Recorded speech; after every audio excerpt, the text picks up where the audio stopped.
So now that we're got the recording in progress, I'll just recap that we have called the meeting to order. That probably back to the roll call.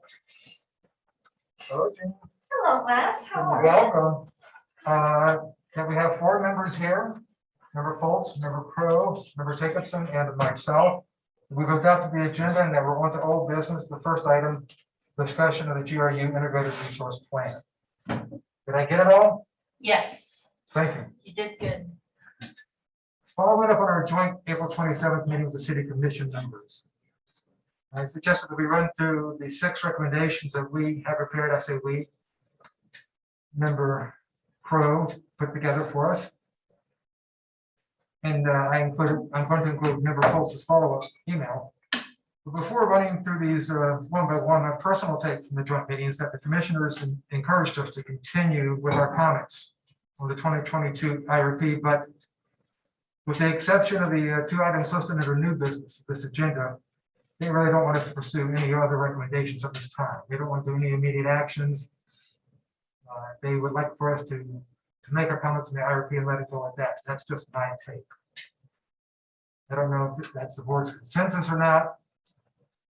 But what I'm going to do is go through and talk about each one of these and then ask the board if we want to make a recommendation that we suggest a comment for the IRP or not.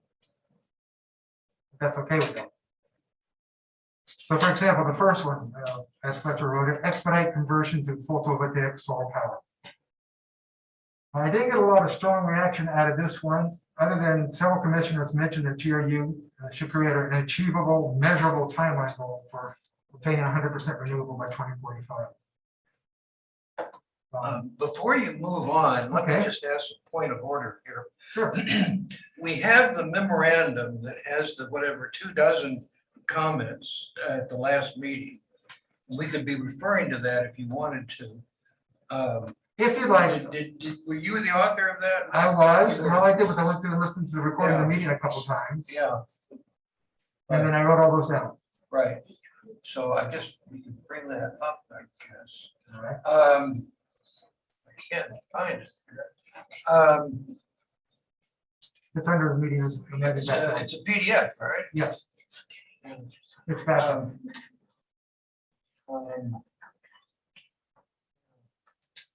So do we need to have that list pulled up? I don't know what you're trying to do. I'm sorry, I was listening to 2 things at once.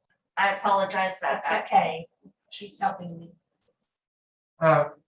Member Crow is asking about the backup in the agenda. If you have the PDF there, you can click on it. I have it on my screen of my computer here Okay. on the tabletop. I don't know if those were written in order of perceived importance or just. They were written in order of the commissioners who made them. So I just, So it was a chronological sequence. more or less, yes. All right. I tried to group each commissioner's comments together. So the commissioner spoke multiple times. I tried to group his comments in that order. UAB proposed energy policy, the one that we're going to be discussing, at one point had goals of scheduled goals. Just trying to get on the internet. Okay. That's a good question, I guess.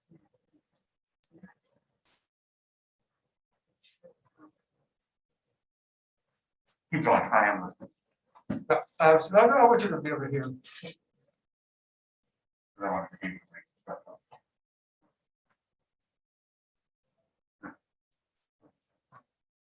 Internet page.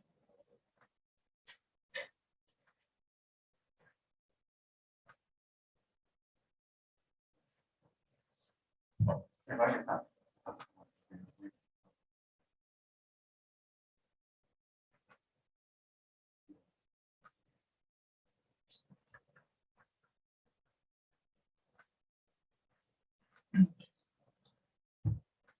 You've got it up there, and while Barry's listening, while Jean's setting that up for him, Fletcher, you had mentioned specifically that the UAB proposed energy policy at one time had scheduled goals for renewable energy by 2030 and 2040.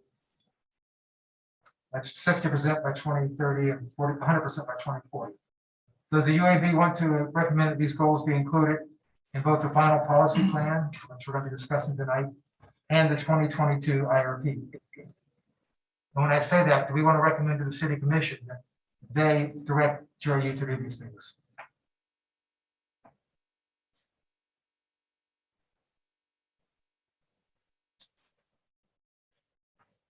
The document that you're quoting from there was written before we had that last meeting, where we have these comments that you reported. And also before the discussion of the budget that the general manager presented at our last meeting, which was really quite an emotional moment. It was quite a important and moment that had a lot of implications for a lot of activities over a lot of time. Well, I agree, but I'd like to take some action on the IRP, because we've been discussing it. Do we want to continue discussing the IRP, or just do we want to put it aside? Do we want to go through and talk about 6 recommendations? How do you want to do this? I mean, we do want to talk about the IRP, but it's also like, we've got a lot of time to do that, right? Because we want, I mean, some of the things we were recommending are going to be in like a future revision, right? Well, that's what we're discussing. In 2022, GRU will be updating the IRP. Right. And we were suggesting, we had 6 recommendations for things that could be included in it. And I'd like to wrap this discussion up by saying we're not going to talk about it anymore, or these are the actions we recommend that the city commission take. Now, if we want to defer discussion till later, that's fine, but how do we want to handle it? No, personally, I do want to continue to talk about it. I just think it's the, maybe less pressing than some of the other things that are actionable more like sooner. Okay. So, but yeah, I mean, I absolutely want to keep talking about it, and I do think there are some things I'd like to see us recommend about the next revision of it personally.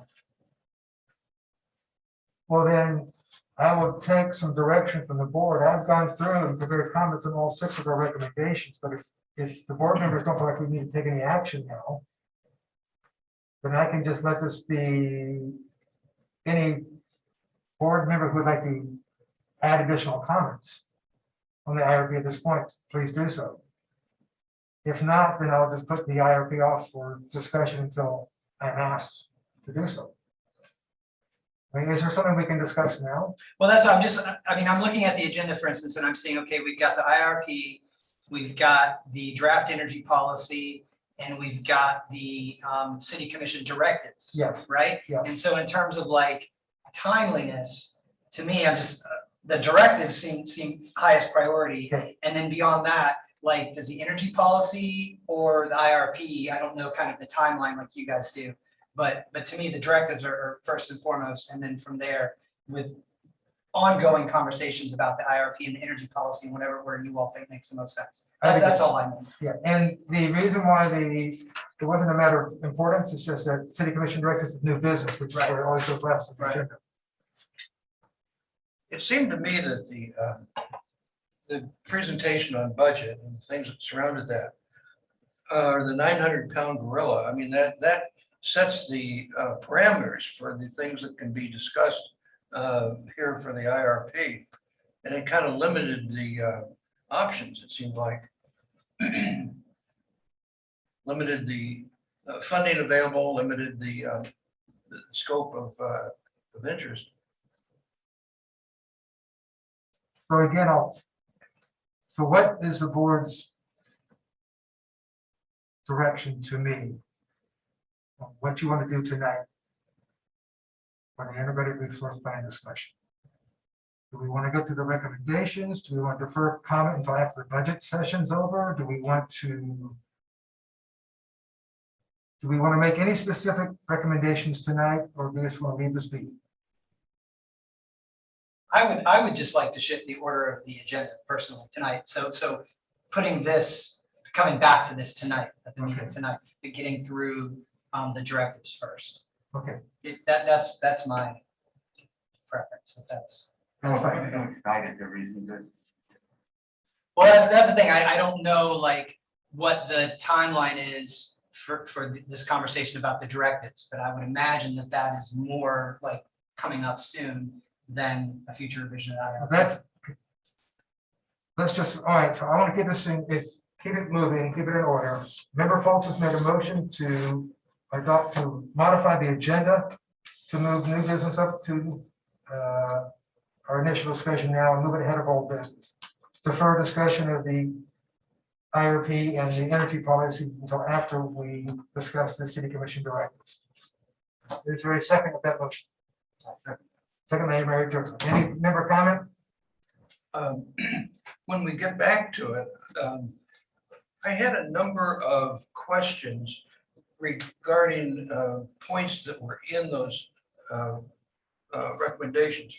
For example, questions regarding, say, the scope and amount of money devoted to home energy conservation, demand side reduction, for example, or the same thing with things like reliability. What's the status?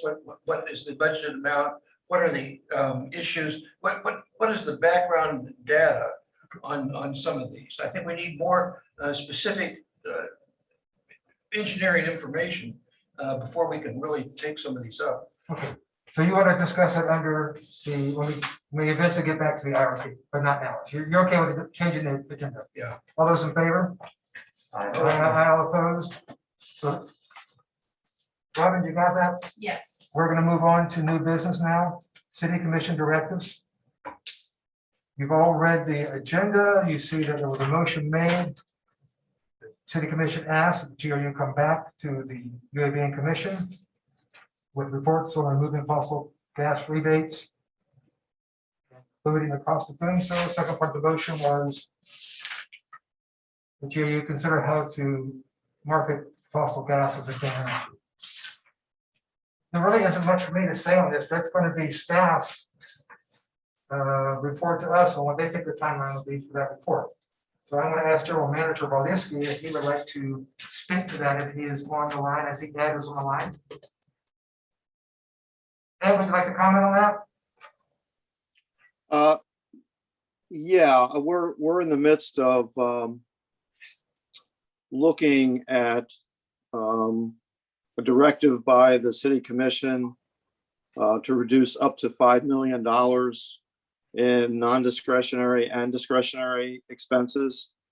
So we really haven't fine-tuned, specific items at this point. I will tell you that in those reductions of discretionary expenses, we are looking to reduce those gas rebates. I will tell you that the latest calculation that I saw, I don't think it's finalized yet, but 95% of those rebates, I think that was the number that I saw last, related to us getting new customers outside our electric territory in new developments. So it was additive to GRU's revenue numbers. So there's a cost benefit associated with that. There's very few of those gas rebate numbers that didn't go to developers outside our traditional electric territory. So there may well be a cost benefit to that, and for a utility that's looking for additional margin to create the spread, if you will, to be able to pay the GFT. That's particularly important at this point. Thank So that's you. what I have on it right now. And we'll try to finalize that, and I can get that out as soon as we have it. And then the second part of that was on the marketing program for marketing fossil gas. Well, I quite frankly don't see any verifiable information that suggests that that natural gas loses 8% from the beginning to the end. You're going to have Mr. Brown jump in on this, but that's quite frankly not verifiable information that's out there. So, you know, The commission's request that the GRU reconsider how it market fossil gas is the motion made by Commissioner Adrian Hayes Santos and voted on by the city commission. yeah, they asked to consider it, and we are. Okay. So staff doesn't have any status report on when, because you're in the middle of the budget process, you're not able to address that now. Correct. Do members have any questions of the general manager? Mr. Polch, you asked if we move this conversation up. Do you have any questions or comments?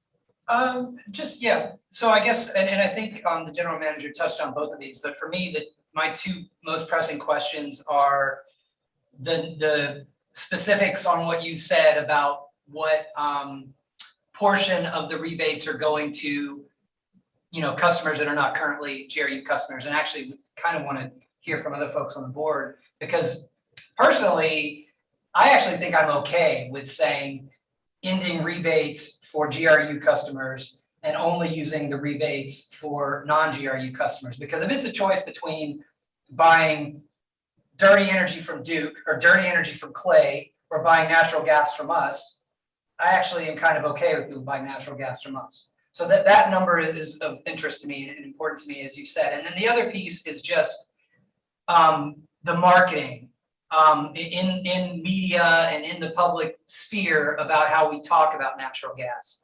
And I know for me personally, I've been really irked listening to say NPR or something and hearing an ad from GRU on NPR about clean natural gas. And I mean, if we need to have that conversation, if we need to actually have a debate about whether it's okay to call natural gas clean, I guess we can have that, but that seems ludicrous to me. Now, so I don't see why that's even needs to be a conversation personally. But if it needs to be, then fine. But it should be a real conversation based in science, and you know, folks like the Union of Concerned Scientists shouldn't be dismissed as a fringe group when we're having that conversation.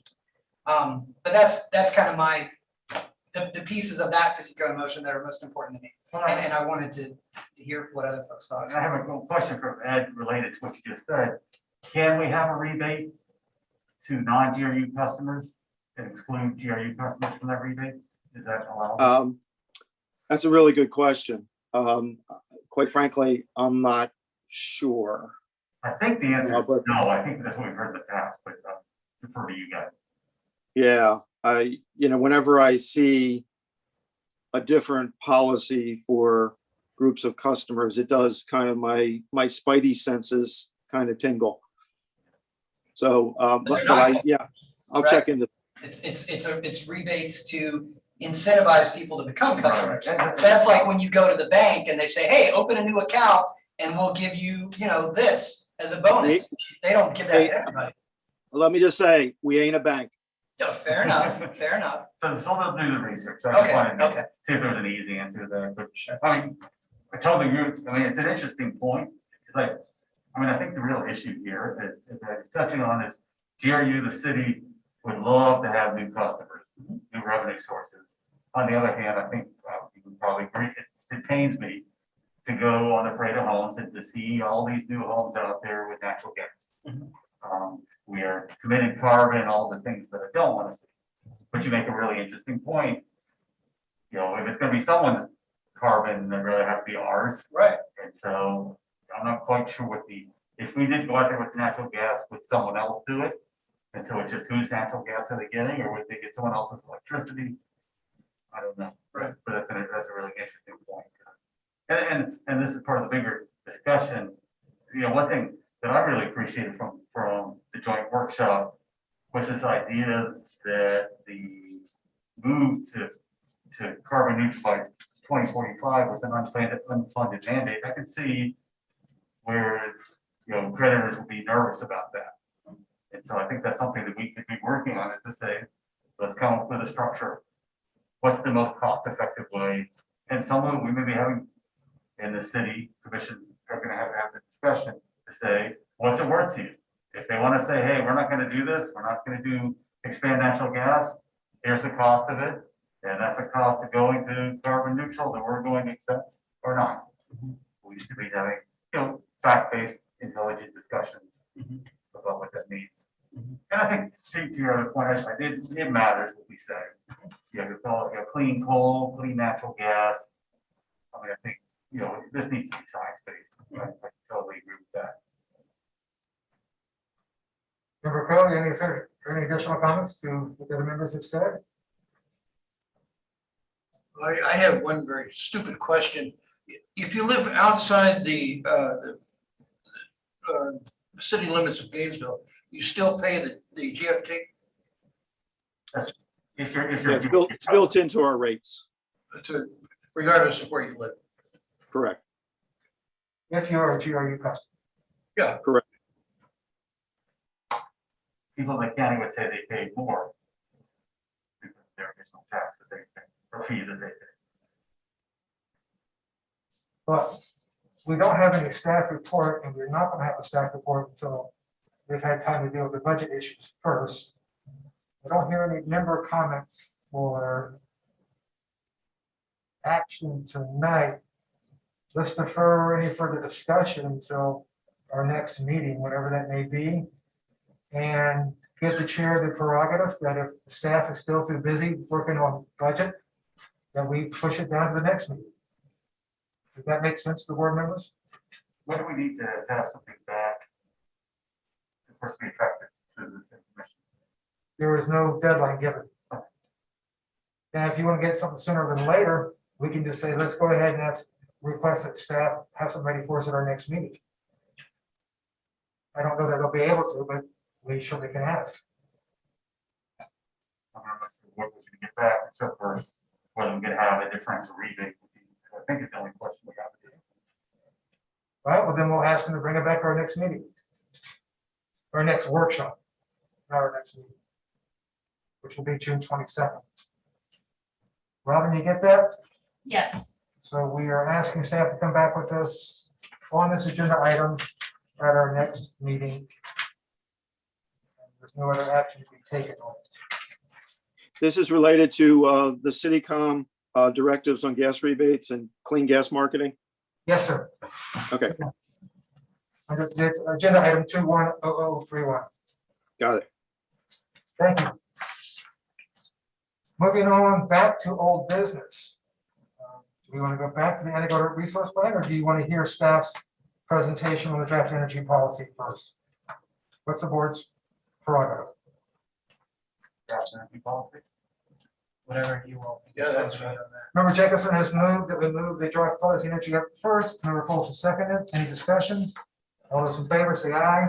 Aye. Would staff please give us a staff report on the draft energy policy and where we stand with this, please? Hey, Robin, yes. was this is what Warm put together? Yes, what I have in the backup there. I guess I can kind of try to explain it a little. I was hoping he could be here tonight, but apparently he couldn't. Yeah, that's, I thought he was going to be here. Sorry. So we have done after the staff review, our marketing or communications department rather, did a public survey. And you have in your backup there the results of that. It's unfiltered, untouched. It's just exactly what they said. Very unfiltered. Yes. No comment, yeah. So I think the next steps, Ed, We're not sure what the next steps are because frankly, they're not included in any budgetary element. It would require, here's the difficulty I'm having, and it's almost from a administrative issue. How does one go out to the community and say, this is part of the policy, but it's not part of the budget potential? Do you know what I mean? I'm having a difficulty taking a step from one to the other, particularly with what has transpired and what we're all fighting for, if that makes any sense. So I, in good conscience, can't go out to a public meeting and say, here's the energy policy, without having the financial implications of that and saying, but we're in the midst of discussing a budget in which we're being asked to have $5 million in cuts. Or in short of that, a 7% increase in electric, 5% in wastewater, and 3% in gas. What would you like to see in an energy policy from GRU? I think what you'll see is the responses you have there that are raw, and they'll be exponentially increased. You guys can go out and do it. I'll be right behind you. We appreciate that. I think part of the problem is people really get confused with what is a policy. It's just a policy, but there aren't financials behind it because there aren't specific steps out there. It's aspirational, is where we should be going for the future. That's all. There's no, No. This is not aspirational. We've already talked about goals at 2030. You're talking about milestones. You're talking about things that actually have financial implications today. They already have financial implications in the downgrade. So it's beyond aspirational. That word doesn't apply any longer. Well, I think that's the problem, is that even in our development of it, non-policy things crept into it. It's so hard. People want to put something concrete in there. They want to go from policy to action. And so that's a flaw in if that's in our policy, then that's a flaw in it. And I agree with what you're saying, that there are non-policy things in there that don't belong in there, in my opinion. Well, I would respectfully disagree in that we can't do anything. We recommend. So we say, this is what we recommend the city commission do, then they can choose which to follow. But our job is to give them policy advice and guidance. This plan does it. We've been working on it for 2 years and we haven't gotten anywhere with it. This plan doesn't fund anything. This says to the city commission, this is what we think you should do. The city commission decides not to, fine. But I'd like to get this thing done, get it completed. It's been sitting on the shelf for a while. And I'm hoping to hear something about deadlines and schedules to finish it up tonight, but I don't think that's happening. Well, I can offer some additional information here. It has been discussed a little bit. I can't tell you exact dates but it's been mentioned through the city commission. There are quite a number of other groups looking at climate change and energy. And so there has been some talk about having you all work with the county, what's it called? The Citizen Climate Action Committee, I think. They've just established that in the last year. And I know that I tried to connect Wendell with them because they were requesting to actually have a meeting with you all. And I don't know that Wendell ever connected. So if you would like, I can put you in touch, Wes, with their chair, and you can discuss whether you guys want to have a joint meeting, possibly talk about working together. Maybe your policy can mesh with some of the things they're looking at. The county staff actually requested that of us, so. I'm happy to meet with them. I do not want this to become another 2-year discussion. I prefer more 2-year discussion, which is based on a year discussion before that. We have more meetings and more discussions, and just so we understand, so that Fletcher and Jason understand. What's happening here is that you two are going to be the ones dealing with this 4 years from now. Barry and I are going to be gone. So, and the previous chair and vice chair are the ones who took the load and cut this thing across about the finish line. They're long gone. Sure, Robin, I'd love to talk to candidate folks. This is not saying about a whole lot in the regard that the UAV is being held in. Robin, I have a question. When you say you did a survey, what physically was it? I mean, did you interview people verbally, or was this requested on the internet and got internet responses? What happened? Yes, sir. I wish that Dave were here because he can tell you exactly, but we have a contract with a survey company. It's called Qualtrics, if I'm pronouncing that correctly. And we use them to do customer surveys periodically, and we used them to do this, and they did reach out to our customers. I thought that in the backup, I thought that there was some more detail about that. There may be, I didn't see it myself. I didn't see it either. It was just the default report that was included in the backup was literally just the raw comments. Okay, give me a minute and let me find what Dave sent me, because I think he sent a little more detail. I apologize. Well, while you're, oh, I'm sorry, Fletcher, did you have? I just wanted to know what we had, Yeah. I do have a suggestion, while Robin's working on it. I read that, and it is raw, it's unedited, and it's kind of confusing, but I had a suggestion of how we could handle that. What appeared to me to be the way to deal with it would be to take an Excel spreadsheet and list each of the points that appear in there. Like, one of the points, obviously, as you know, is rates are too high, or whatever it is. Or we should have more solar, or something, whatever these items are. And then quantify them. And then every time that particular point arises, you add a blip to it in your Excel spreadsheet. And pretty soon you come out with the number one rated point with 38. The second is 36, and I think it was 28, the next one is 17, or whatever it is. And then you have a sort of a sense, more or less, of really what you're getting back from this thing. I bet you that's a great idea. I bet you that'll work well. I bet you the contractor does not have that in their contract, and they probably won't do it unless we pay them more. Well, I was thinking that if we had 3 folks here, we could set aside a Thursday afternoon or something and have a Zoom call or just a conference call and just go over it, line by line, and just score these darn things. And then that Excel would just total it up and tell us what we had. Well, if I may interject, I think that was the deliverable from this, was to actually do the survey and get back to the city commission.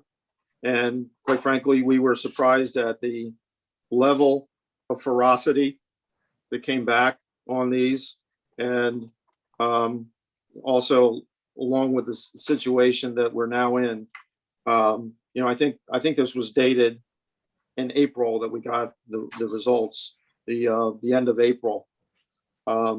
I can check with David to see if we can't get something back from them on a statistical basis from this. I think the raw commentary does have some value. And, we can take it back to the city commission. I defer to Robin in terms of what exactly that deliverable is. So to back up a little bit and answer Fletcher's question, there was a 1-question survey, and it was distributed through Facebook, GRU's website, the City of Gainesville's newsletter, the GRU Daily, and an email campaign to GRU customers. So these were written comments. Yes. And let's.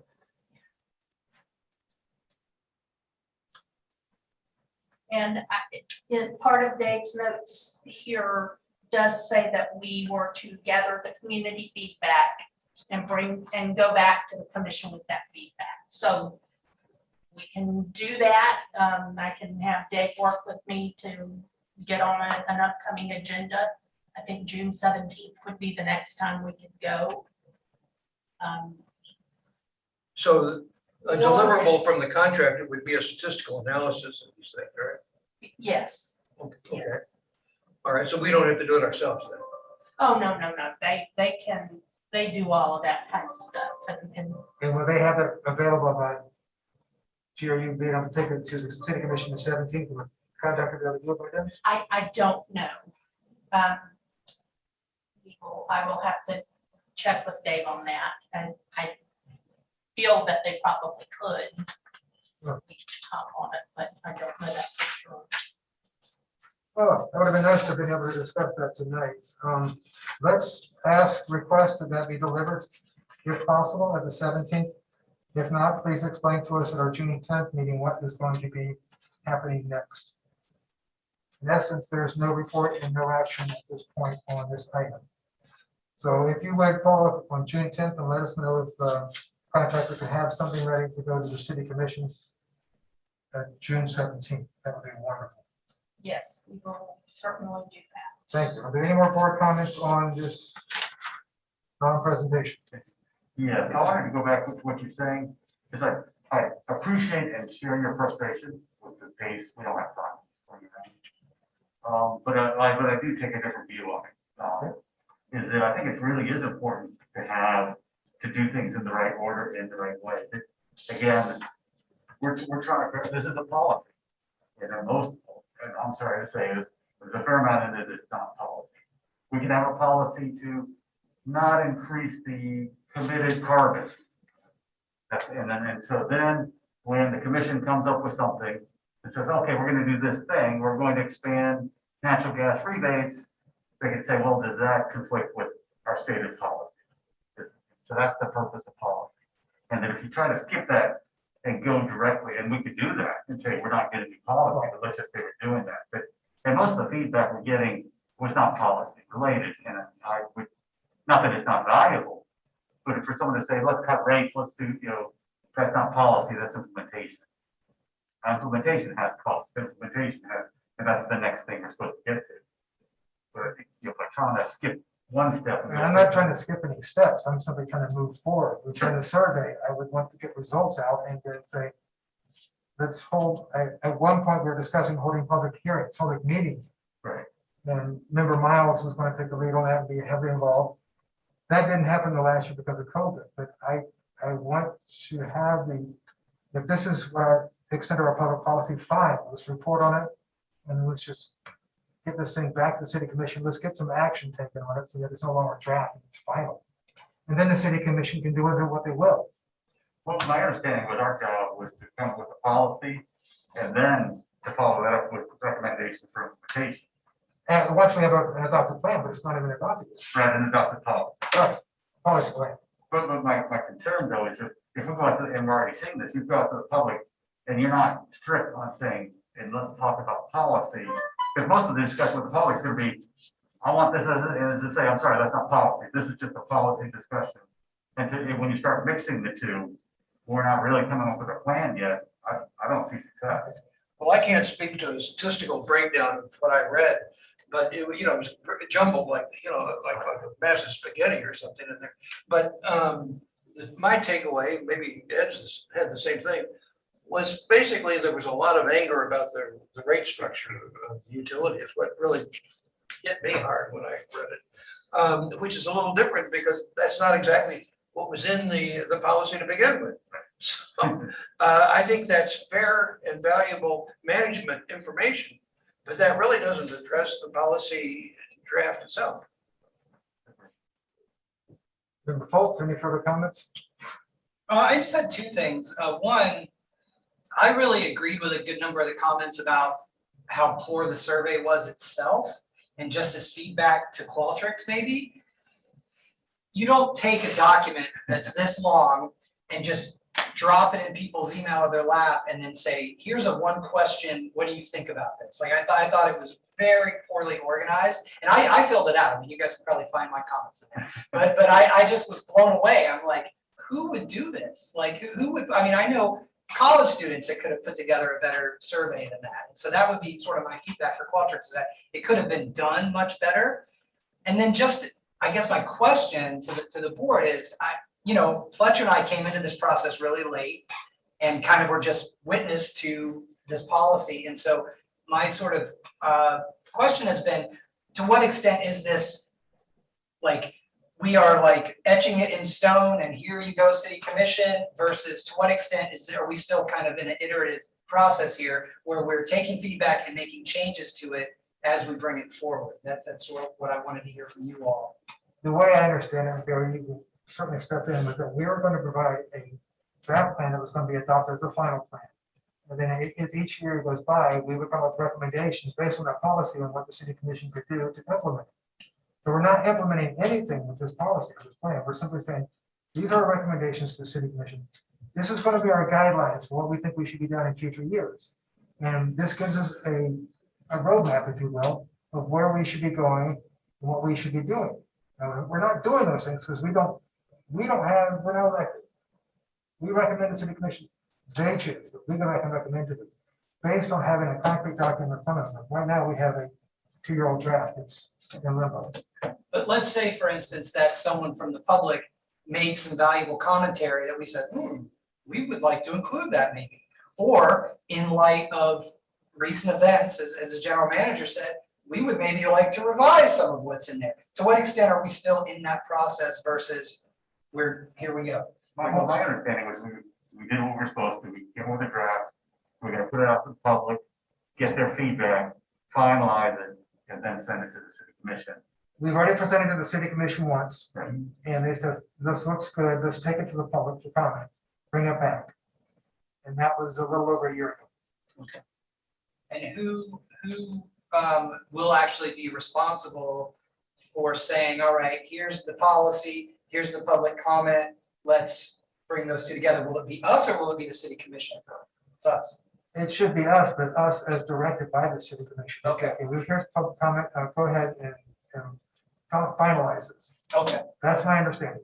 And so we're supposed to incorporate public comment. Right. I mean, we were talking about going out into the public and getting public comment and then incorporating it all and then saying to the city commission, we recommend that you adopt this policy. But the challenge is going to be, is going out to the public, they're not going to talk policy, I'm sorry. I'm not saying don't, I'm not saying don't talk to the public, but no, he's not saying that. But that's Yeah, gonna that be is a huge why we tip. went the route that we did, because we did give it a lot of thought of how do we get out to the public with this, and especially since we were going into the pandemic, so that was hard. If I could make a suggestion, I just looked at my calendar, I am gonna leave this up to you. You will have your next joint meeting with the city commission on July 27th. Yes, July 27th will be your third quarter meeting with the city commission. Perhaps you could take the time between now and then to figure out the best way to incorporate this feedback or from the public, or whether you want more feedback, just figure out what else you want to do to this in order to get it back to the commission, and then use that meeting to present it again. Well, the first step is getting the statistical analysis, though. Sure. Find the top dozen points or whatever it is. That, we need to know what's there. Right now, it's kind of a jumbled mush mess. Let's just bring that question, Robin's question up at our June 10th meeting. Does that work for you? As to whether or not we should bring this with comments and statistical analysis at the July 27th. Get the board members. Any further discussion on this particular agenda item? The draft energy policy, 180258. Any public comment? If I could make a comment, Chair, Sure. I think that we've both been put in an unfortunate situation or predicament here, if it makes any sense, in that, the UAB going out to the public, short of having the expertise of the subject matter experts at the utility, as well, going out to the public that way is difficult. There's a challenge associated with that. The same as the utility going out without the backing of the UAB is equally problematic. What it seems to me here is we've both been given unfulfillable tasks in this process.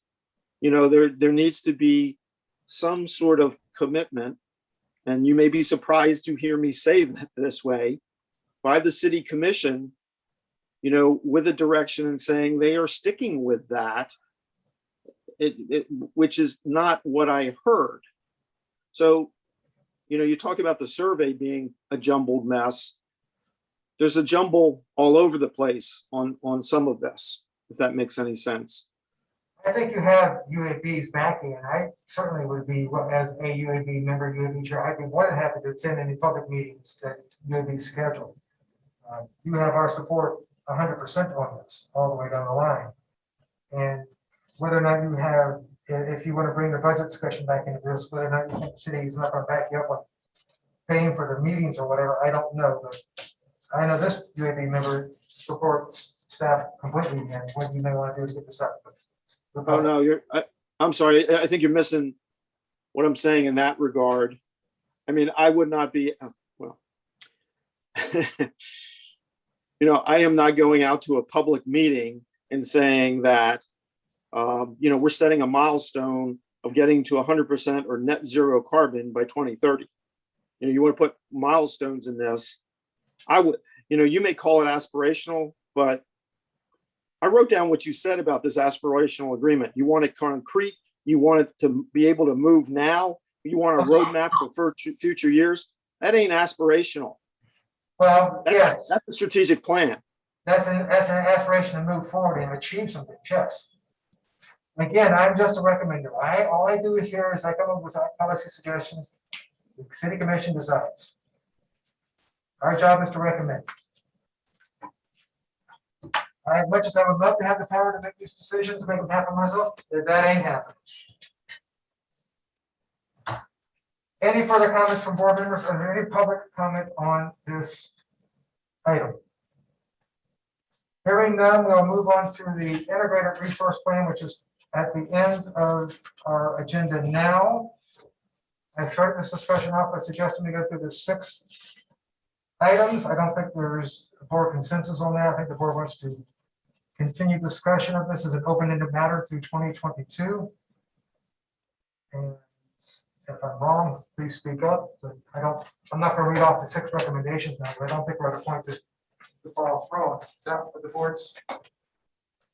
I'm certainly open to talking about it tonight if other folks are.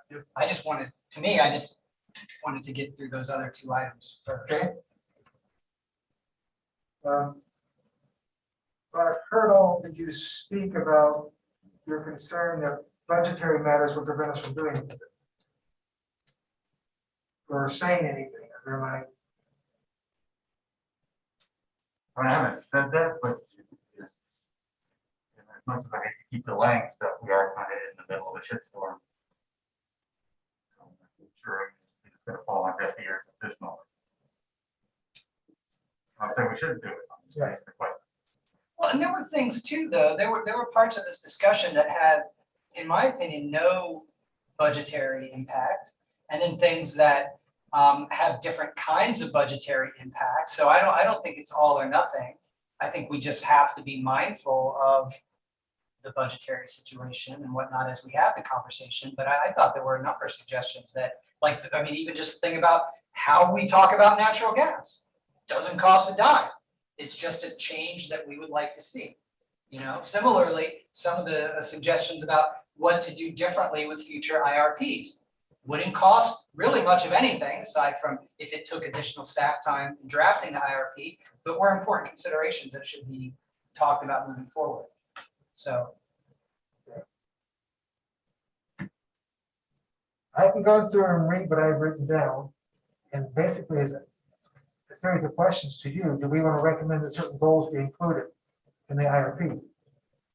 But I don't know that we're at that point tonight, are we? We're going to be recommending things be included in the IRP, or are we?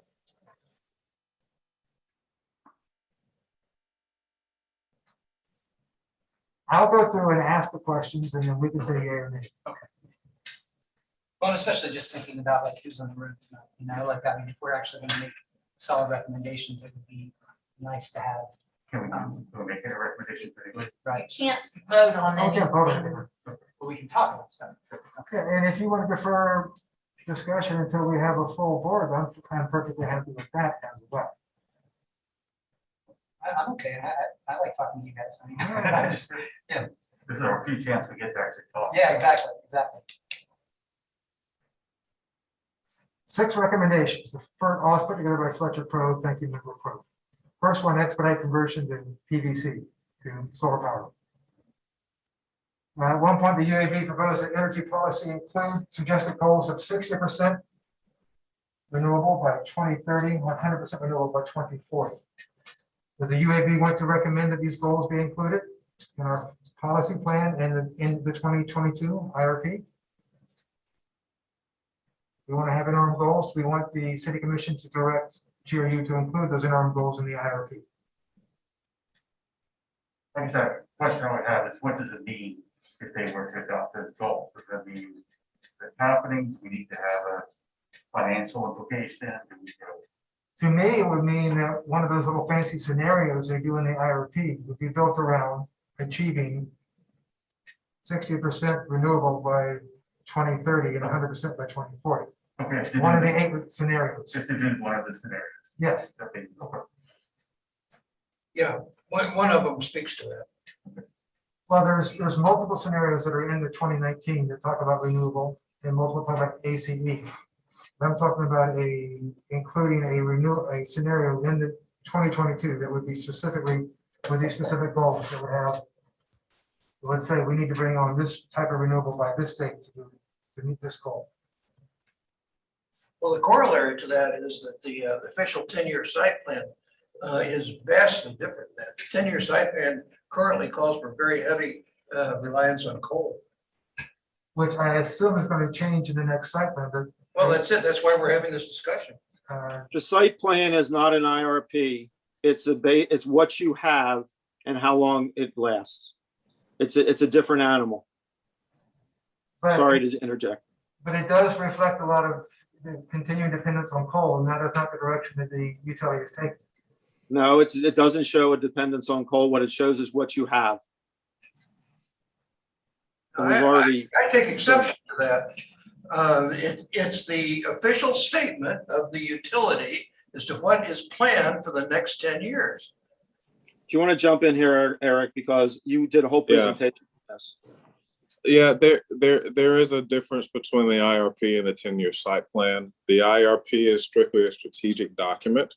The IRP, I mean, the 10-year site plan is simply a report to tell whether you can meet the load requirements that you forecasted in the future. So the way that is you take your load forecast, you take your existing assets, you take the approved assets. In other words, that either by your governing board or whoever that has solidified a plan to build a plant, say in a year within that 10-year site plan, and you fold that in. It doesn't set you into a direction. Those changes can be made at any time by written consent or written submission to the PSC. It is very simply, and is nothing more, nothing less than a report on whether you can meet your load based on your existing assets. As long as it meets that threshold, then there is no further follow-up that's needed or required. And the way that we do that, as we do with all the rest of our load, is we simply run an economic gen trader analysis based on the assets that we have and or approved during that time period. So the only new generation, for instance, in this last one that was approved at that time was really the ITN and the solar. So that will be going into our next 10-year site plan as something that's approved. That is, I don't want to say set in stone, but everyone in the utilities agreed that yes, it's going to be an asset. We're going to work to that. And so those are the only assets included. Changing to something else, well, I'll use the word aspirational, but changing to 100% renewable or whatever during this the 10-year site plan is not answering the question that's being asked. It's what do you have? What load do you expect? And do you have enough to meet that load? That is the only requirement for the 10-year site plan.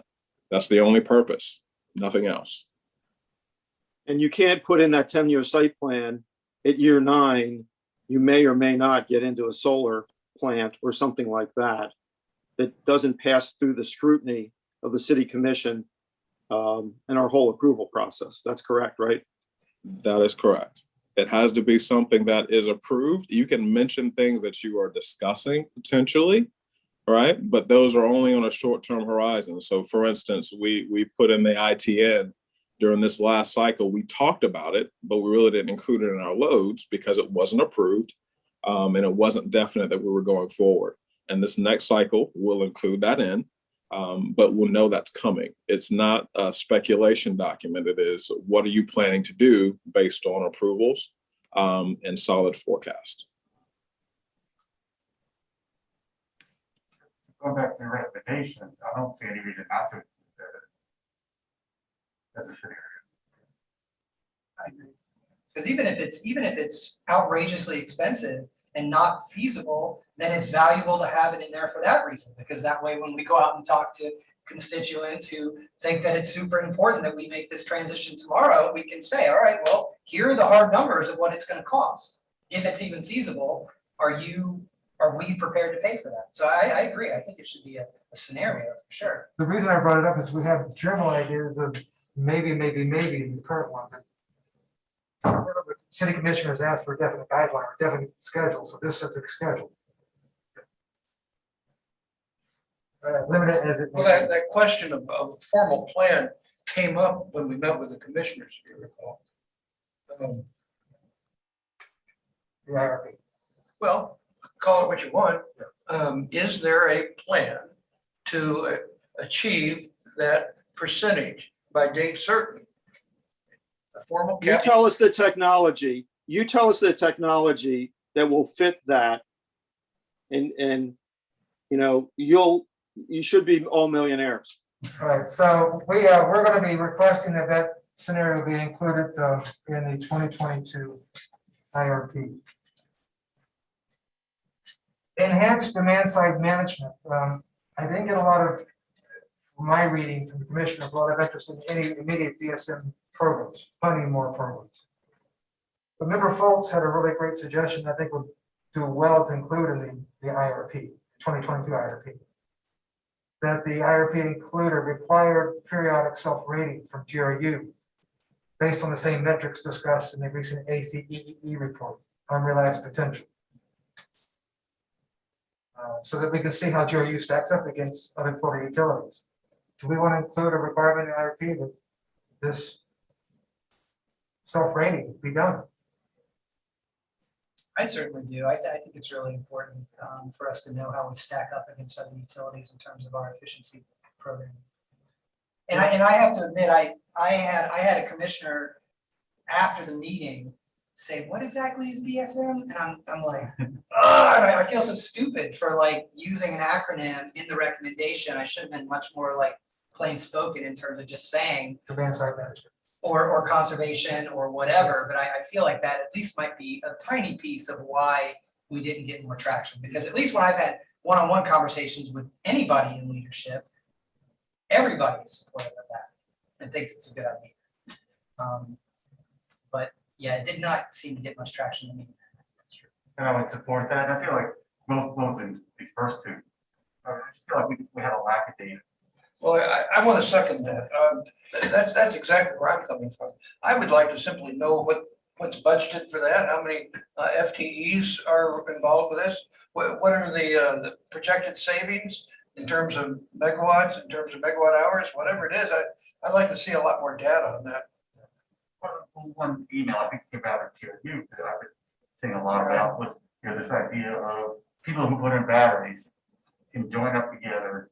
And the utility can say it'd be advantageous for us if you all ran your batteries right now. And so these kind of things will give us the numbers to say it's worth this much money. We can come with, once we have the parameters, we can get creative. Right now I feel like I don't even know. So yes. I think we need a lot of data on that. So I think there's general consensus that we should include something like that self-rating, that would be included in the IRP. I have another one here, but it's really wonky, really really, really nitpicking. I think it's probably something to discuss with Jason later, have him explain it to us later. But in that report, they talk about when it comes to reporting, like this reporting we're doing here, most places do not use what the state of Florida does for evaluating energy efficiency. Mhm. Florida uses ratepayer impact measures. Mhm. Almost everybody else in the world uses total impact, total cost, and total resource cost. Is that something we want to recommend, the methodology, or is that just way too wonky for the plan? I think we should have a conversation about that at some point and have someone like from the utility perhaps, or someone like Wendell that can explain it much better than I'm able to right now. But I think it's worth talking about, not necessarily moving on anything tonight, but definitely worth talking about. It caught my interest because it kind of dovetails with the commissioner's interest in having measurable, attainable goals. They want to have, as Fletcher said, more data. And this, I think, it would direct Jerry to take a step above and beyond the minimum of what's required in Florida. Phase out of natural gas, we've discussed that ad nauseum and the other new commissioner items. That was Fletcher's third recommendation. I'll skip over that. Expand sales of electric power. We didn't have much traction on that one either with the commissioners. That's EVs, that was University of Florida, that's Electra. The response we got, those discussions are ongoing now, so. Well, but on the EV one in particular, I mean, I agree on the other ones. I think again, we can talk about how big an impact, but I want to see numbers. I want to be, and that's when we're on DSL. This one just killed because like right now I look, if my wife and I come home and plug in both our cars, we're pulling about 20 kilowatts. Yep. At 5 o'clock. Yep. With the, is to say what price signal or how could we most cost effectively add this new load at the best time possible because it's coming. And so this is very low cost stuff. It's new customers for GRU. It's all the good stuff. And to see the RP not address that is painful. I'm frustrated because I see electric vehicles as a huge new potential resource, revenue resource for GRU. And the fact that the utility doesn't really want to get involved, the commission doesn't want to get involved at this point, it's just, it's coming. It's going to be here, and then I think we're just going to miss out on a lot of it because we didn't anticipate and plan for it. Well, that's what we're here for. And it's something we can do at little to no cost. So let's say we're wrong. We're not talking about, we're trying to say, look, this is something we can do and hopefully add value. Yep. So Chair, can I jump in real quick? This is Eric Walters again. I hear discussions about DSM and about EVs and so forth. And I want to be clear that those projections were included in the load forecast for the last IRP. So those things are, what we did was we projected out the total amount based on the growth of EVs by EIA data, and we applied that to Alachua County. And that was forecasted out as additional load or what have you, and included in the load forecast. We also took into account increased efficiency measures of appliances and so forth as people replace stock and so forth for their appliances. That was also included in the load forecast. The fact of the matter is that with the projection that was used, there was very little change in the actual load forecast based on the EIA data projection of adoption of EV vehicles in Alachua County, as well as demand side management. So those things were included in the last data run in the forecast. So in the next IRP, we do expect to include those in there.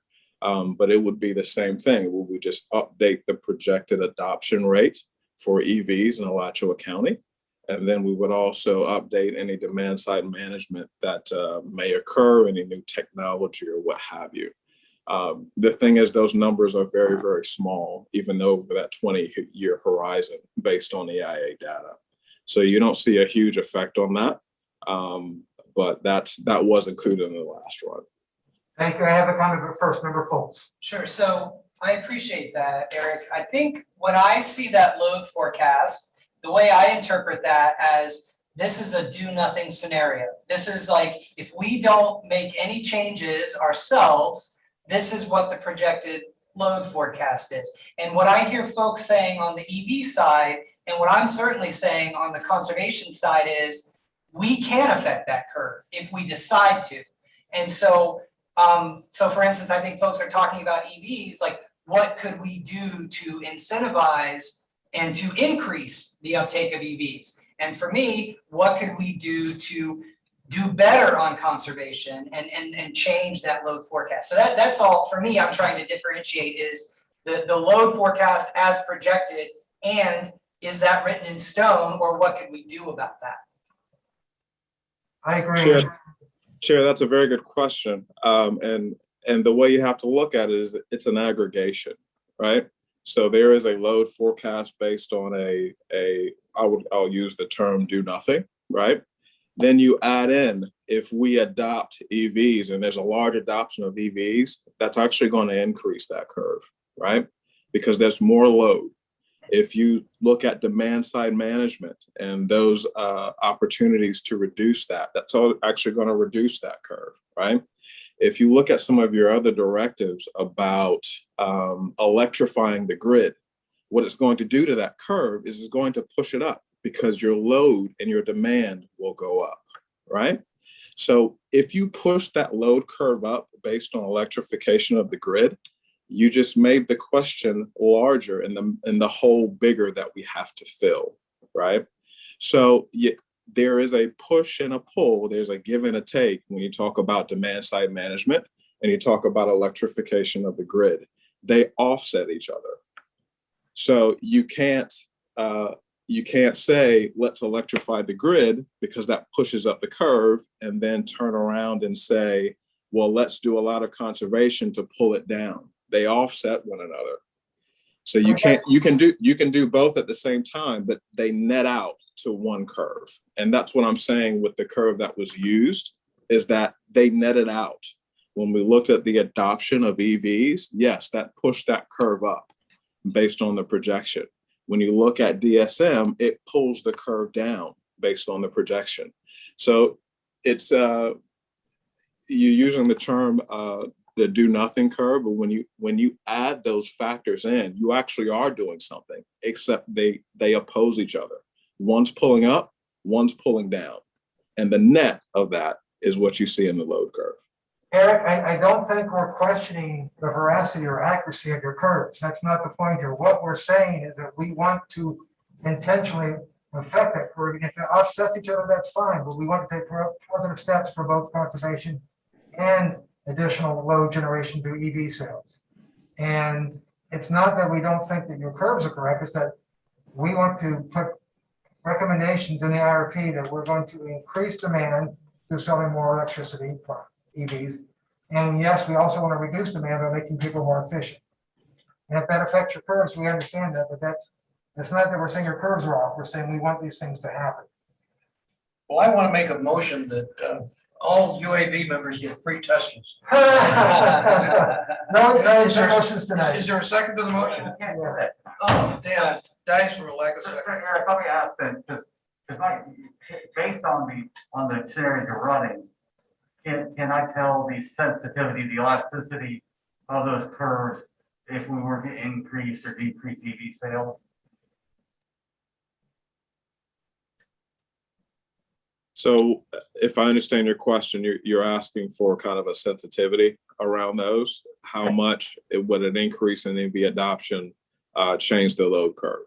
Right. I mean, I want to be able to say, hey, if we spend this money on this program that caused this behavior, what's that return on investment? Okay. I'm not sure you can pull that out of the existing curve, but that's something we can consider. And I guess that's what I'm looking for, is the ability to put numbers to things as best we can to say, because if we go, going back to this idea of unfunded mandates, or to say, oh, let's do this thing, I want to be able to put a number to it to say, in my perfect world, I want to be able to say, let's do this thing. We're going to make the environment better, and we're going to make, and GRU will have more revenue coming in, and the city will have more money and all the good things. Or if we're going to do something that goes the other way to say, here's what it is. What's the best thing we can do?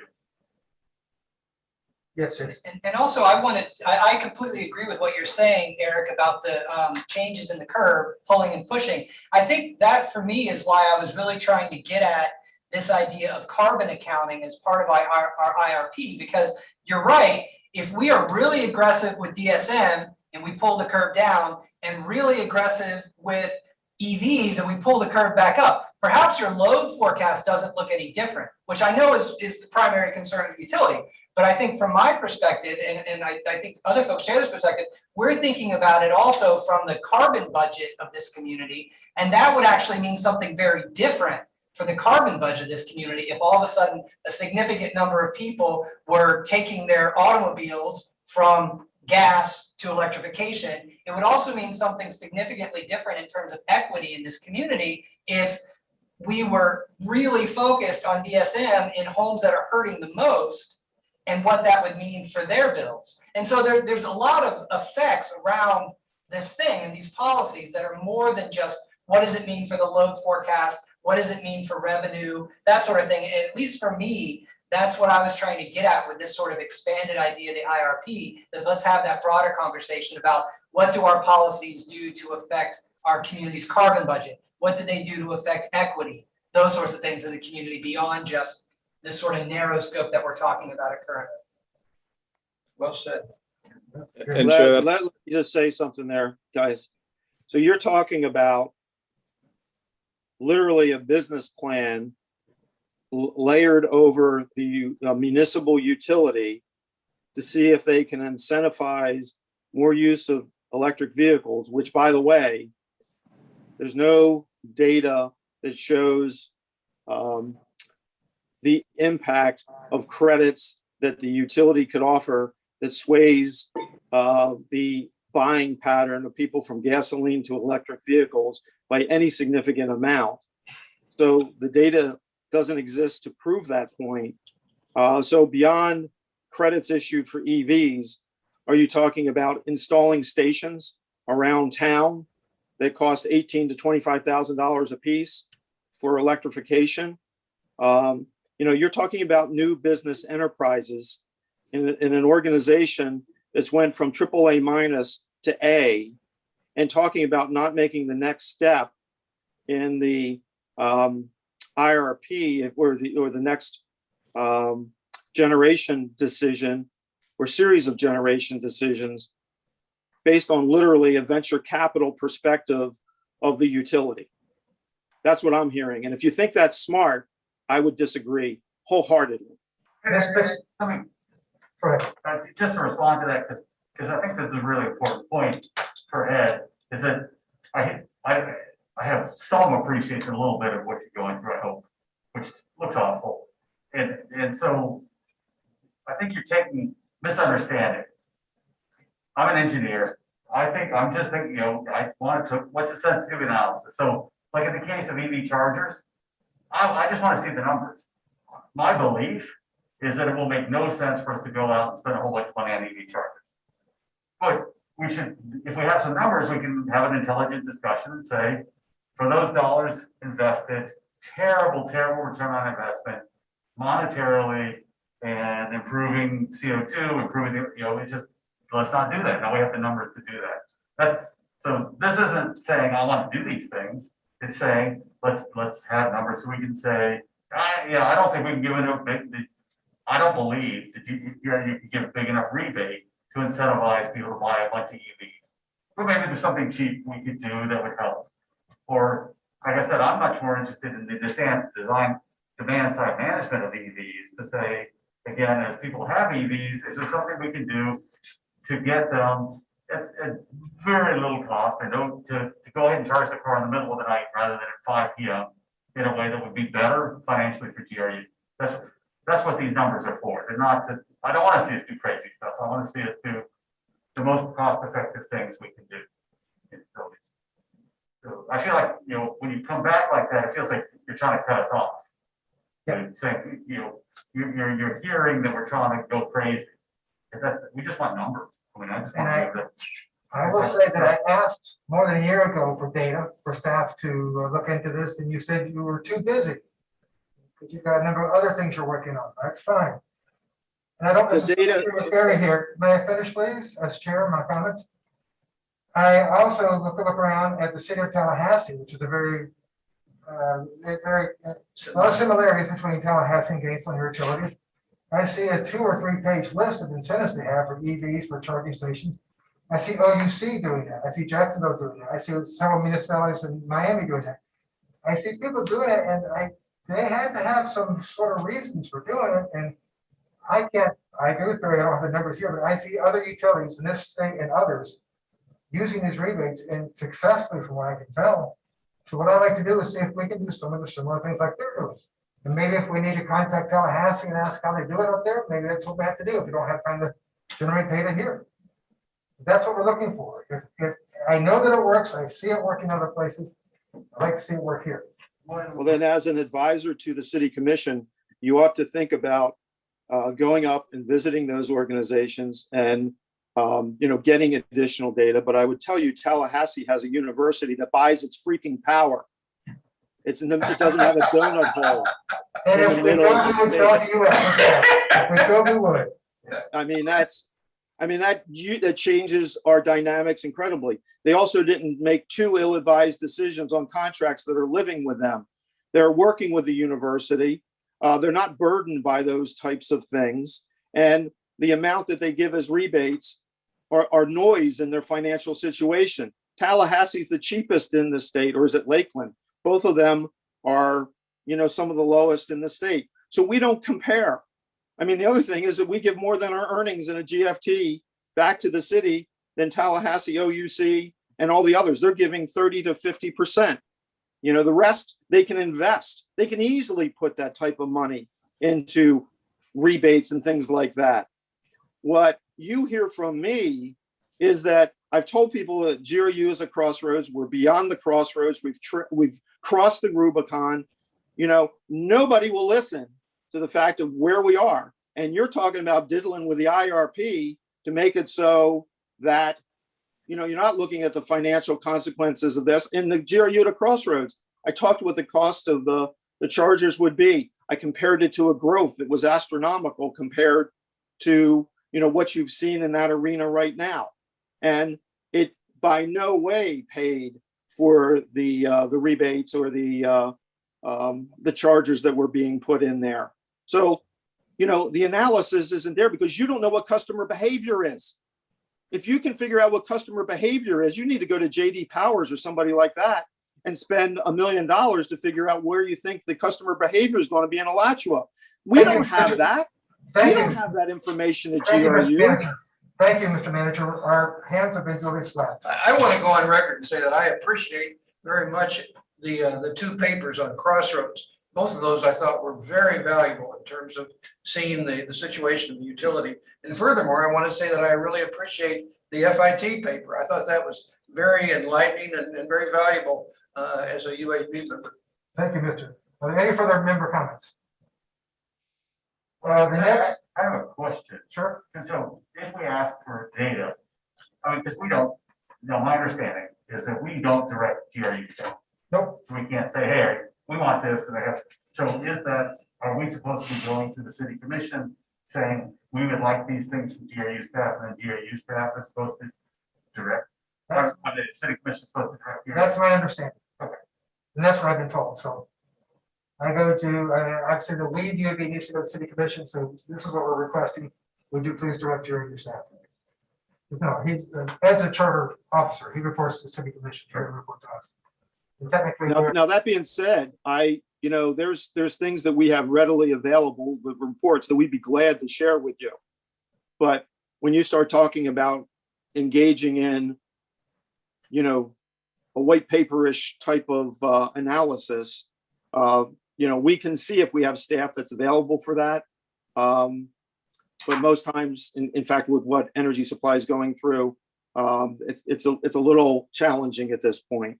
But you certainly can ask, and I will see if we have the resources that we can pull some of that information. I'm not saying no out of hand. This was just there's not been in an adversarial way. I'm just asking Sure.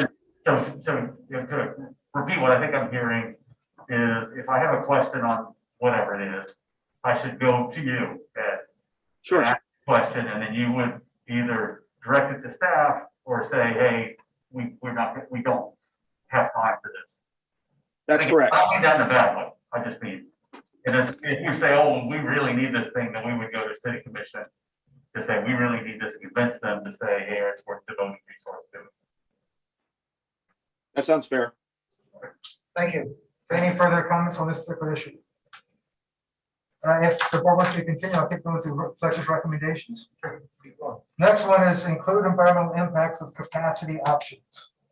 And again, I'm going to piggyback on what Member Fultz suggested in the email. That we recommend the 2022 IRP couch future planning within the context of climate projections over the next 20 years, cumulative carbon emissions and projected impacts of climate change on the community. The IRP discussion should include, to the extent practicable, the complete life cycle cost of the fuels we use, rather than the tailpipe emissions. Now, some of that's in the current IP, but I think what you're suggesting here is that we get more specific or. Yeah, I know essentially just what I was just saying about kind of thinking about this from a carbon budgeting perspective. I think would be useful, would be helpful. Maybe even include a carbon budget in the IRP. To the extent that that's practical, sure, practical. I mean, as the general manager said, I'm not trying to ask folks to write dissertations here, but I just would like to see an IRP that's a bit more comprehensive than just, as it currently is. There are, what is it, 11 formal scenarios, I believe, in the two documents. It would be very valuable if each one of those scenarios had a carbon impact over time matrix. Net carbon, and it wouldn't, like the Jason, it wouldn't have to be really type specific, but just generally speaking, burning this type of fuel at these rates would have this type of carbon impact.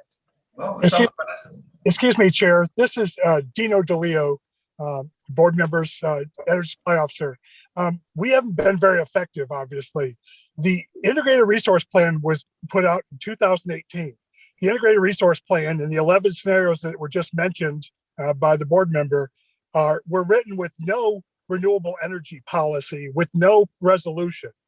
The RRP was not revised in 2019. All that was done in 2019 was to run 3 more scenarios of renewable sources. The rest of the RRP stayed the same.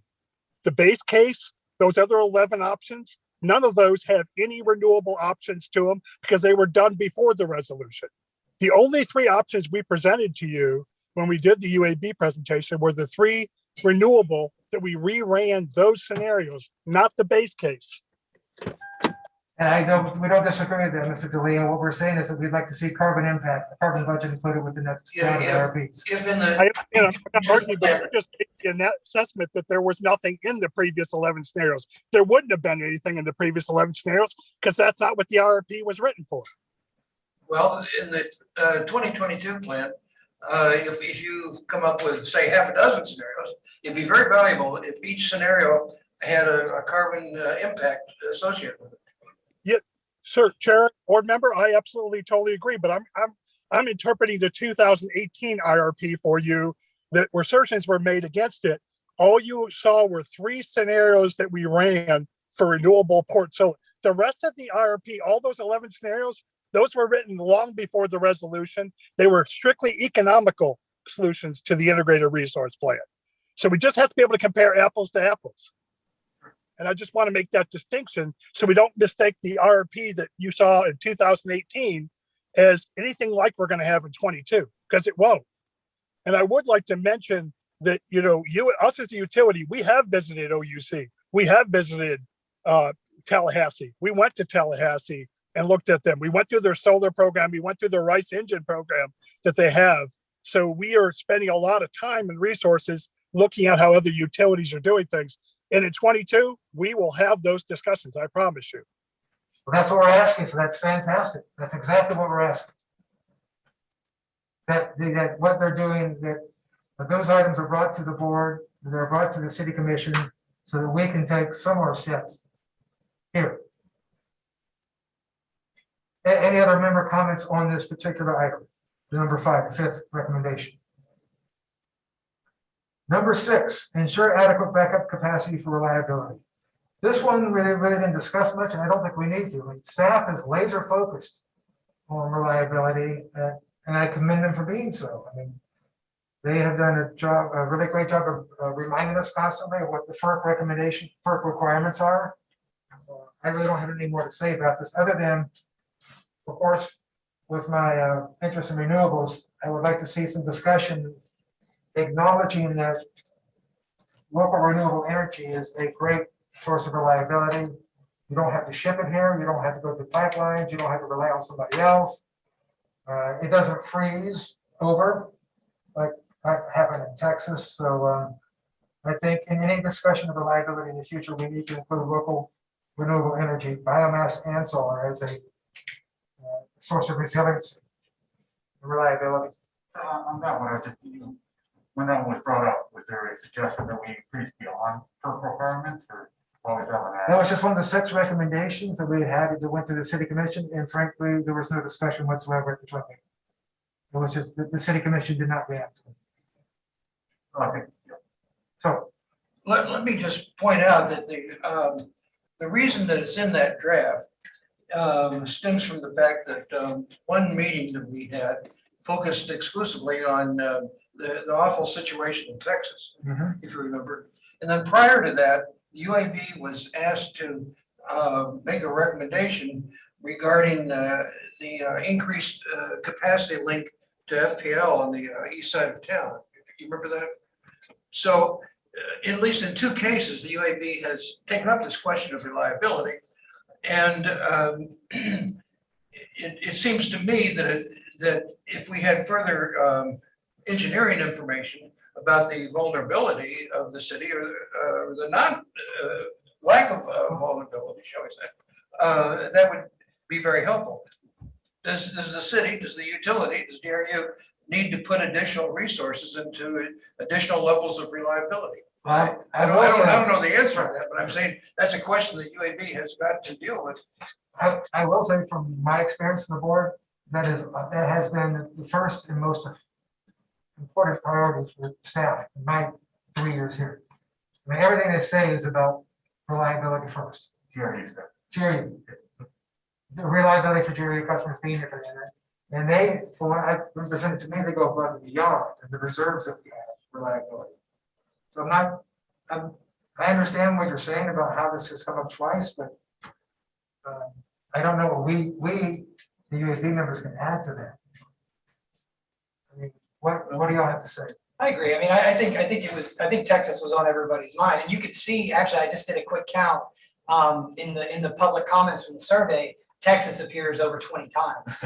And so you can just tell, like, this was on people's minds, see what happened there, rightly so. So I think it's, but as you said, I mean, my sense has always been that GRU is at the very top of its game when it comes to reliability. And one of the things I wanted to say on this, one of the valuable things about these comments, these survey results, were there were things in there that were straight up falsehoods that I think need to be addressed, and so there were people that raised the issue in here about GRU not being reliable.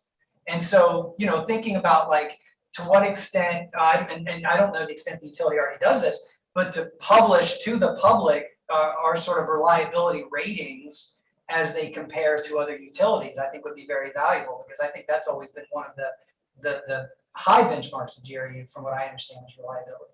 I'll defer to Ed, but in the past, the city has published, like, what's it called, triple diamond?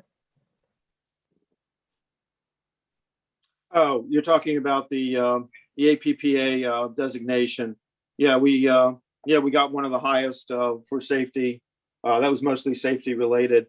The problem with that, and I hear that a lot, it's really interesting. It always seems when we get some faction of the community that makes comments about it, it's because we haven't done enough to change their minds.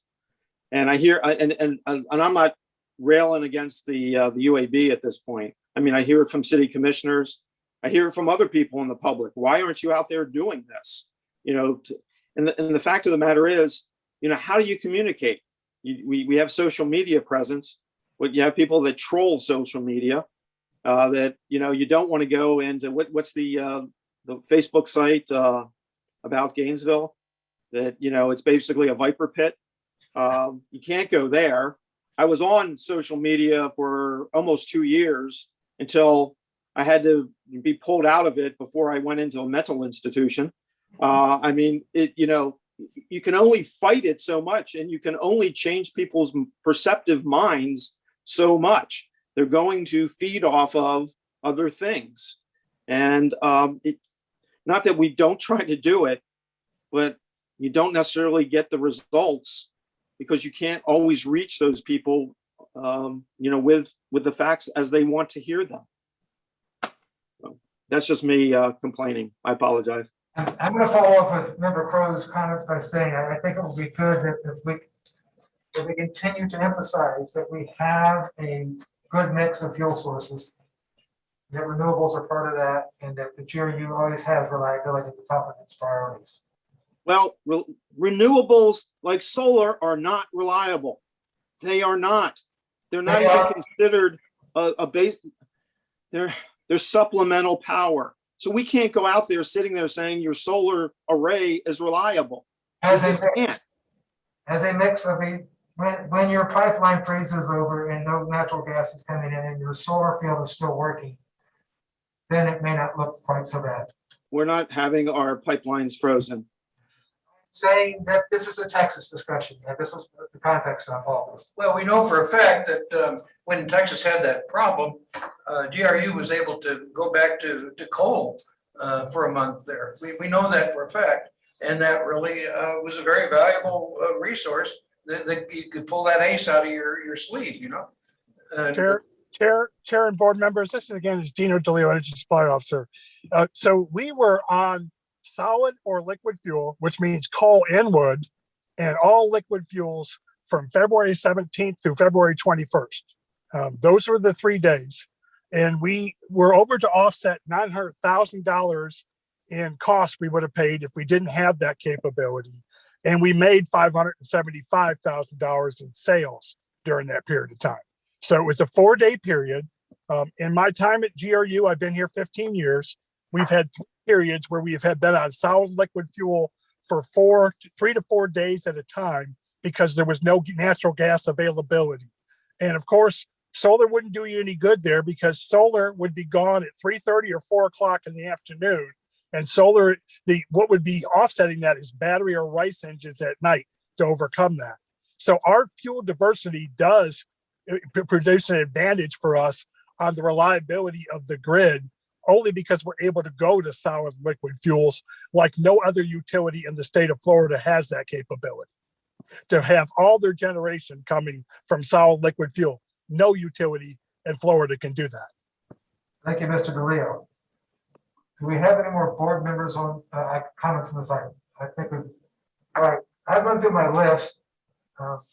When I get through with this, I will send Robin a note about our recommendations, and they'll come up at a future meeting. I don't know which future meeting, but one in which we can vote and say we'd like the city commission to hear these things. That work for y'all? I don't think it'll be at our June 10th meeting because that's awfully soon, but maybe a subsequent meeting. Are there any more discussion matters on this agenda item? No. All right. Are there any general member comments? Just two things. One was, I don't, since I've pretty much only been part of this board during the COVID times, I'm wondering what the future looks like in terms of these meetings continuing to be like out on the internet and people being able to, like I see Mr. Scott, of course, with his hand raised, wanting to say something. Will that be something that continues on? As in normal times, when it's not the pandemic, we typically have, we're televised and live streamed, and then we have public comment in the auditorium. That has been our only means of public comment, is actually in the auditorium. It's my understanding that we can continue these methods for, even now that we're back to in-person, we can continue to let the public comment through Zoom, and there's a couple of other ways that I have to figure out how to implement them because I haven't been using them, but yes, that part will continue to give as much access to the public as we can. I just say, like, from a citizen perspective, I can't tell you how many hours of city commission meetings or county commission meetings or UAB meetings I've sat through because I wanted to comment on one item. And Right, I've really appreciated during these times when people can, Nancy Darren and Nathan Scott can have us on, in the background while they're cooking dinner or whatever. And then during the piece that they want to have something to say, they can, and so I just wanted to throw that out, that I do hope that by any means necessary, we can continue that. yes, as far as I know, we do have to follow the commission guidelines on that. And what I've heard so far is that we can continue to have those methods. Okay. Yeah, second. Yeah, well, and this was just I sometimes write notes to the general manager, sometimes late at night, after I read his notes to us. This was one that I wrote after reading your piece about the FIT. So I just wanted to share this briefly. I was around when the FIT was established, just like the biomass plan. I was new to Gainesville. I was a witness to these things unfolding. So I wasn't somebody that was involved in the conversation, but I watched it all unfold. So I'll just say that. And I do think that there were a variety of rationales for the solar FIT. All right, from what I remember the conversation, low cost was never one of them. The rationales that I remember from that conversation were things like supporting a thriving local solar industry, lowering the installed cost of solar, things like that. And that was the rationale as these sorts of policies were in place all over the country and all over the world. And I think that to some degree, at least, the kinds of prices that we're getting today for the Origis system are at least partly a result of solar-friendly policies that were set around the world and around the country during the early 2000s. Now, all that to say, I don't disagree with the general manager that deal, just like the biomass deal, absolutely could have been done better, could have been done more fairly, could have been more cheaply implemented, and that the citizens of Gainesville and GRU customers have paid a disproportionate share of the burden, similar to the biomass plan. But hindsight is great like that, right? Like, we all get to sit here now, all these years later, and look real smart by saying, wow, look what those idiots did back then. But I think a much bigger mistake that all of us have been party to for way too long is doing too little about climate change. And you can imagine what the real smart people years from now will have to say about that, will have to say about us. And so, regardless of the various interpretations of past actions that many of us, again, including the general manager, had absolutely no part in deciding, I think the points that the general manager has made about being on, quote, the bleeding edge of carbon neutrality goals are really well taken. And I think that what we all can agree on is that GRU is farther ahead than any of our regional competitors on these goals, and that we now largely do have to focus on helping our neighbors achieve more affordable bills. And you see that playing out in the comments that we got back from this survey. Basically doing what we can locally while also waiting and watching for the kind of technological breakthroughs that we're all hoping for, and pushing for more supportive policies at the state and federal level. So it was kind of, on my part anyway, a love letter to you, General Manager. I want you to know, I'm not, as much as I try to be, I'm not crazy. I've met with the finance people at GRU. I've told them that I want to be an adult in the room when you all talk about money issues. And I feel like I've very much tried to temper, at least personally, and I think other folks I've observed on the board, our recommendations and our aspirations with what we hope will be the financial sustainability of the utility and of this community moving forward. So, thank you. There's still some like that. Other board members. But just to add, because I was around and involved, just so you know, and I appreciate what you were saying, is that the feed, part of the reason for the feed-in tariff was there was a rebate program for solar at the time, and they said, well, that's a bunch of money up front. What would be financial equivalent to the rebate program that would get paid out over time, so people didn't just collect a bunch of money and then not take care of their system. And so it was actually designed to be financially equivalent. And honestly, there was a lot of naivete involved.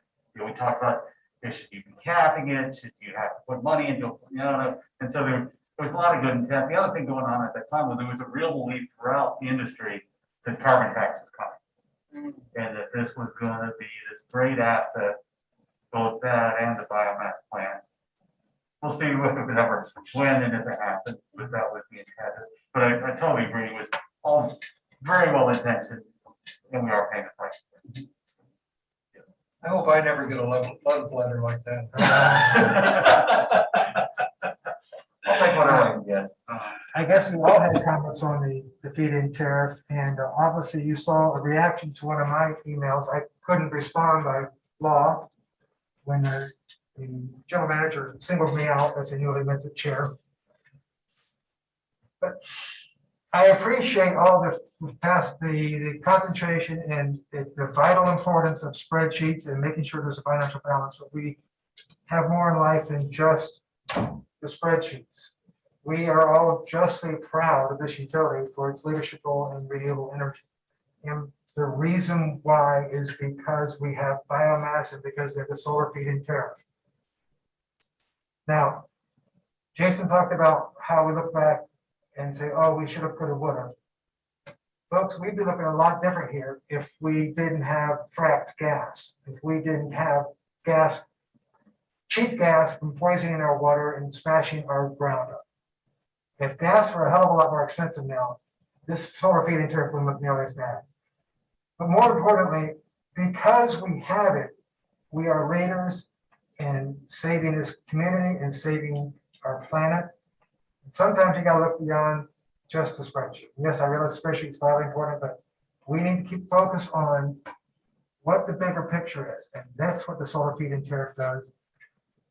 Never quite specifically, I did, and this was what Ed was reacting to. I sent a message to Robin asking that we not schedule the FIT discussion at this meeting, because I wanted to give staff more time to prepare. And frankly, I thought that the messages that were coming out from the general manager at night after a meeting was just too slanted and biased. And that's why you saw his reaction to that. I would like to have a fuller discussion. I would like to have a staff presentation, not just on how expensive it is, but on how effective it is. And I want to be part of the discussion that includes FIT, net metering, and PPAs, power purchase agreements. Those are all the three big areas of incentives that we can use to work the private sector to improve renewables, solar specifically. I know Ed's talked to us multiple times tonight about how busy they are. I don't see staff being able to do this in the next couple of months because of the budget, but at some point, Fletcher, I do want to follow up on your question from the last meeting about having the discussion on the FIT. So I haven't forgotten. That's why I wasn't on here tonight. Well, I don't think there's any immediate urgency. Right. But I do want it to come up, I wanted to come up in the context of how all three of those areas, the net metering, FIT, and PPA, all help achieve 100% renewable. And this is all being recorded, and Ed's hearing all this. Like you said, as you said, it's not pressing, but sometime this year. The FIT, just to be clear, is just a PPA. It's a small scale, yes. That's all. Yeah, so there is no difference. I don't know if I even want to say this, but if we don't have a large scale utility farm in this county because there's protest, then we're not going to have a utility scale option. And that something like a small PPA, a food feed-in tariff, may be our only choice in the future. That's the question you keep hearing from people in the community. Why can't we put smaller scale things on warehouses or parking lots or whatnot? Well, if whatever large scale utility keeps coming up gets shut down because of political reasons, then we need to have other options. Are there any other comments before we go to public comment? Robin, do we have a timer? I have one here. Okay, I'll let you do that because I'm juggling a couple things. Let me go to timer. All right. Mr. Scott, Could you please start timing now, as soon as you start. Yes, good evening, UAB members, Nathan Scott. So I just want to touch upon 2 points that Mr. Foltz mentioned. I was actually here for the solar feed-in tariff. I had lunch with Ed Reagan in 2012, right during the solicitation process. He was very giddy because he thought the program was successful because they had 4 megawatts to give and they were oversubscribed by 9 megawatts. And he asked me what I thought. He's like, that's very successful, right? I said, no, it's not. It tells me that you're paying too much. And what you should have done is had a Dutch auction to match supply with demand to get a lower cost for GRU customers, which would have allowed you to even put in more solar capacity. But that's the same person who negligently negotiated the biomass contract.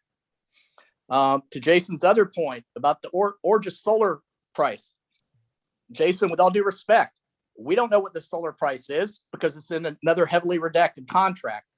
You think we would have had some lessons learned, but GRU opted not to do that. With respect to the ITN, I think it's very important to discuss the ITN. I think it's very important to discuss the 10-year site plan.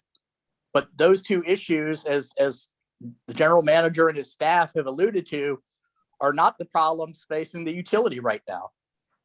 Rome is burning, and we're talking about the color of tulips on the UAB. I mean, you had a 2-notch debt downgrade.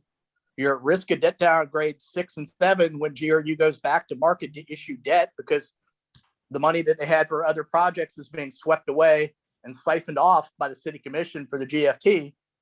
And what you should be talking about is deferring AMI for 1 or 2 years instead of some of the things that are being talked about.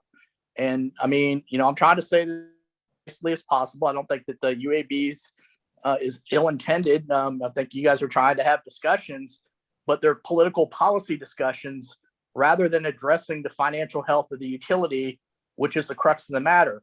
There is, based upon the ongoing financial mismanagement of GRU at the hands of the mayor and the Gainesville City Commission, they've managed to. They're destroying what little value is left of what was once was the city's most valuable asset. I mean, if you guys would pay attention to the documents, you would see that GRU has a capitalization structure of 80% debt and is effectively owned by Wall Street bankers. So there's also data too, and I forgot what it was that was missed that was rudimentary, but I just really wish the UAB would have better focus instead of diverting into policy and politics and agendas, and start helping be part of the solution in terms of the turnaround situation and saving our utility before it becomes insolvent. Because Thank you, Mr. Scott. It's been 3 minutes. We appreciate your comments. Thank you. Do you have any other public comment? Okay. Next on our agenda is the next meeting date. June 10th is our next meeting. I do want to ask the board members here and staff, I'm hearing, based on our discussions tonight, staff is not able to get back to us on the agenda items that we discussed, and two of the 3 items we discussed tonight. Is there any point in holding a June 22nd workshop? If staff's not going to have time to prepare recommendations for us, do we want to hold a June 27th workshop or not? This is not the June 10th meeting. We should go ahead with that one. Well, and also just to note, we will be at APPA. You said June 22nd, right? Yes. Yeah, so we will be at APPA. So just have one more thing to think about.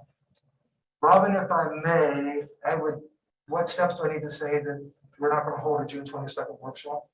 I think that you can do one of 2 things. You can either just by agreement agree to cancel, or you can bring it up at June 10th and take an official vote. But I think that you can just agree to cancel by how the mayor usually says it, but by just by consensus, you all say yes, we agree to cancel. Well, I'd like to have some discussion of city commission directors and of the FIT, but I don't think staff's going to be able to do that by June 22nd. So would you all mind canceling that one? Which means our next workshop will be in July That may give staff some more reading room. Well, and that, as a reminder, your July workshop is joint with the city commission. Okay. Then our next workshop will be in August. Can we live with that? Can always check back in on June 10th, like Robin said, and see if there are other folks that aren't here tonight that would really like to have a conversation on the 22nd. Well, then I'm gonna, let's say that we will, unless overruled by the entire UAB on the 10th, we're not gonna hold our June 22nd.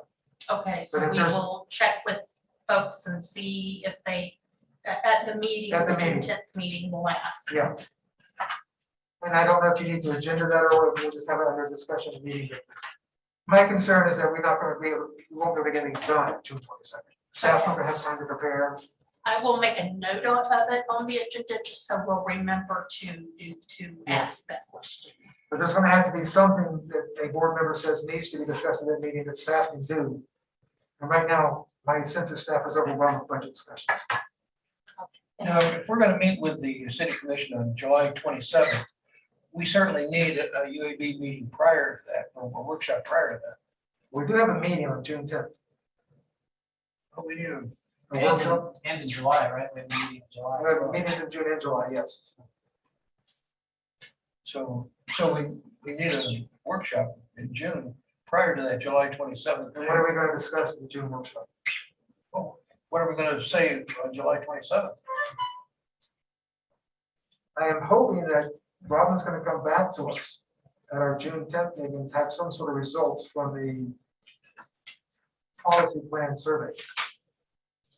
Yes, actually, while we were talking, I did zip off an email to Dave Foreman asking to get that statistical analysis for us. And that may be, if we have enough, there may be a discussion of that matter, of the survey results at our June 10th.